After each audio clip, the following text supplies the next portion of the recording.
Hello, my name is Paula Nicole Gallardo Herrera, International Business Administrative student at the University of Boyacá. I am talking about China Index of Economic Freedom.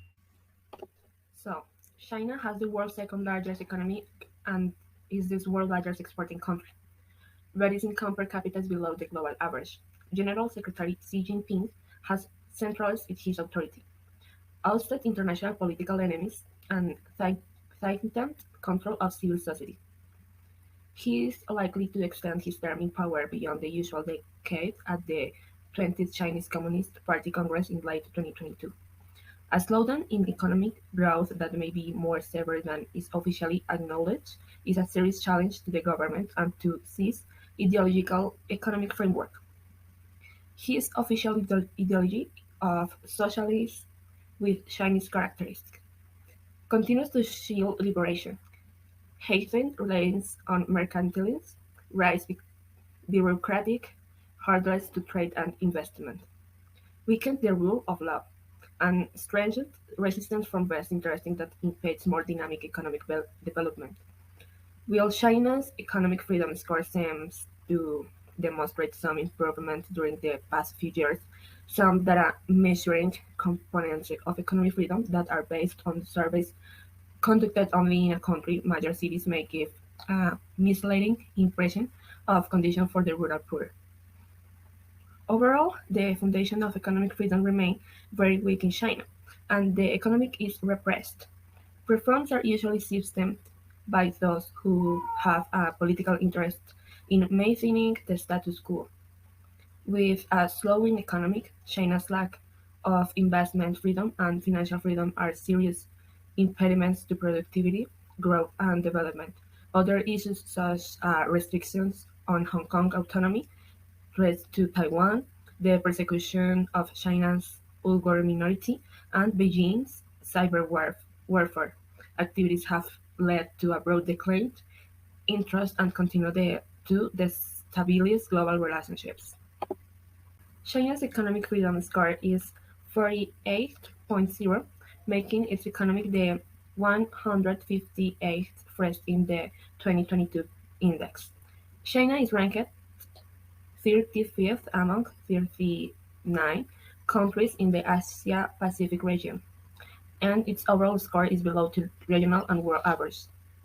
Over the past 5 years, China's economic growth has slowed with the largest deceleration occurring in 2020. China's 5-year average growth rate is now only about half of its level a decade ago. Economic freedom peaked in China in 2020 after a decade-long gradual climb. Those, again, those gains are now arched thanks largely to plummeting scores for judicial effectiveness and physical health. And China has dropped into the repressed category. Freedom remains relative strengths, but the lack of investment freedom and financial freedom are serious impediments to productive growth and development. Rule of law.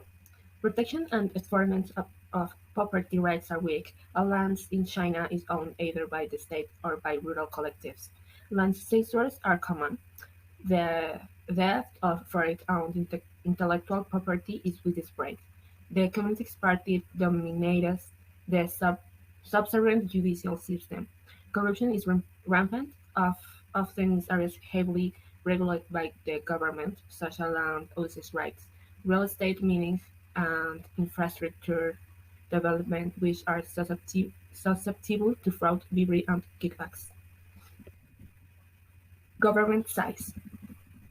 The top individual income tax rate in 45%, and the top corporate tax rate in 25%. Other taxes include value-added and real estate taxes.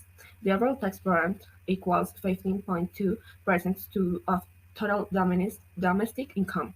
Government spending has amounted to 34.5% of total output over the past 3 years, and budget deficits have averaged 7.5% of GDP. Public debt is equivalent to 66.8% of GDP. Regulatory efficiency. Recent anti-business decrees, such as those banning companies that test the school curriculum from making profits and a crackdown on larger internet companies have made the business climate more uncertain. Labor and social insurance law are complex and efforts unpredictable. The government maintains an extensive system of subsidies for numerous inefficient state-owned enterprises and controls the price of essential goods and services. And finally, open markets. China had 16 preferential trade agreements in force. The trade-weighted average tariff rate in 3.4%, and 400 non-tariff measures are in effect.